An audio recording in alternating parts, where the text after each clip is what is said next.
Hello students, now we'll see the part 3 of the chapter An Encounter of a Special Kind. Keeping the dogs at bay with a stick. मैं किसी तरह से उन dogs को मैंने एक तरफ किया वो स्टिक से छड़ी से. I manage to catch hold of the baby langur tail. किसी तरह से मैंने बेबी लंगूर की पूंछ पकड़ी. Just as it tipped over the edge of the tiled roof. जैसे ही वो सरकता आया टाइल लगी हुई रूफ के एज पर यानी किनारे पर, वैसे ही मैंने उसकी पूंछ पकड़ ली. The baby appeared in earth. Inert का मतलब होता है मोशनलेस. बेबी में कोई भी मोशन नहीं था, कोई भी हलचल नहीं थी. And lifeless. ऐसा लग रहा था कि वो मर चुका है, लेकिन ऐसा नहीं था. It was indeed a male baby. वो एक मेल बेबी लंगूर था. By this time my parents and sisters had come out onto the verandah. इस समय तक मेरे पेरेंट्स और मेरे सिस्टर जो कि सो रहे थे वो अभी आ गए थे वरंडा में. And were witnessing my rescue operation. और देख रहे थे कि मैं किस तरह से उस मेल लंगूर को, बेबी मेल लंगूर को बचा रहा हूँ. Some of our neighbors had also gathered in the distance. हमारे कुछ पड़ोसी भी आ गए थे. I took the baby langur to our backyard. और मैं उस बेबी लंगूर को बैकयार्ड में, पीछे के जो आंगन था उस वहाँ पर लेकर गया. And gently laid him on the floor. और बहुत आराम से आहिस्ता से मैंने उसको फ्लोर पर लिटा दिया. इनसाइड द पोल्ट्री कूप. वहाँ पर एक दड़बा बना हुआ था. एक जगह रहती है जहाँ पर मुर्गी वगैरह रहती हैं, पोल्ट्री रहती है. उसके एक केज था, उसमें उसको लटा दिया. His body was full of deep bite marks. उसकी पूरी बॉडी में बहुत काटने के निशान थे. एंड स्क्रैचेस, खरोंचे भी थी. Blood was oozing from some of the wounds. और कुछ घाव में से खून भी बह रहा था. ऊजिंग यानी बह रहा था.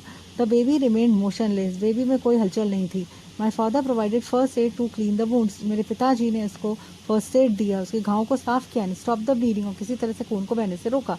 आई was relieve to find out that the baby was breathing. और मुझे बिल्कुल मैंने चैन की सांस लिए जानते हुए कि बेबी की सांसें चल रही थी.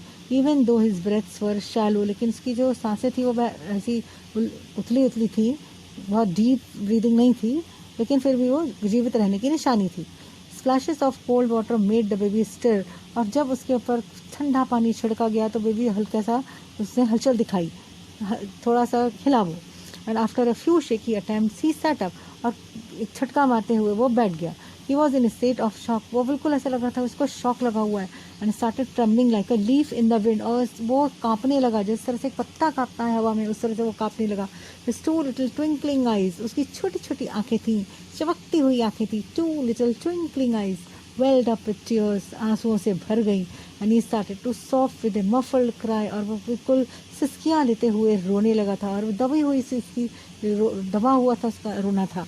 Just like a human child. जैसे एक बच्चा कैसे रोता है वुड आफ्टर एक्सपीरियंसिंग ट्रॉमा. एक शॉक से गुजरा था वो, एक मेंटल शॉक से गुजरा था. एक बच्चे भी एक शॉक लगने के बाद किस तरह से रोने लगता है, सिसकने लगता है, उस तरह से वो बेचारा मेल लंगूर रो रहा था. I offered him a peeled banana. छिला हुआ केला मैंने उसको दिया. Which he accepted with his unsteady hand. हिलते हुए हाथों से, कांपते हुए हाथों से उसने वो केला लिया. And he began taking hesitant bytes. और बिल्कुल हिचकते हुए वो उसको खाने लगा. My attention was fixed on the revival of the baby लंगूर. अब मेरा ध्यान पूरा था कि किसी तरह मैं उसकी जान बचा लूँ. Suddenly I had an uncanny feeling of being watched. अचानक मुझे इस तरह से एक भयंकर फीलिंग आई, एक अजीब सी फीलिंग आई कि मुझे कोई देख रहा है. I turned away from the coop and looked up. फिर मैं दड़बे से अलग हटा, दूर हटा और ऊपर देखा. There sat the mother langur on our kitchen roof. वहाँ क्या देखता हूँ मैं कि हमारी किचन के रूफ पर, छत पर उसकी मदर लंगूर बैठी हुई थी. Watching every move I made. और देख रही थी कि मैं क्या कर रहा हूँ. She simply sat there quietly. वो वहाँ पर बैठी रही चुपचाप, as if convinced that no harm was being done to her child. और वो बिल्कुल उसको विश्वास था, she was convinced that no harm was being done to her child. इसके बच्चे को कोई भी नुकसान नहीं. Hello students, now we'll see the part 3 of the chapter.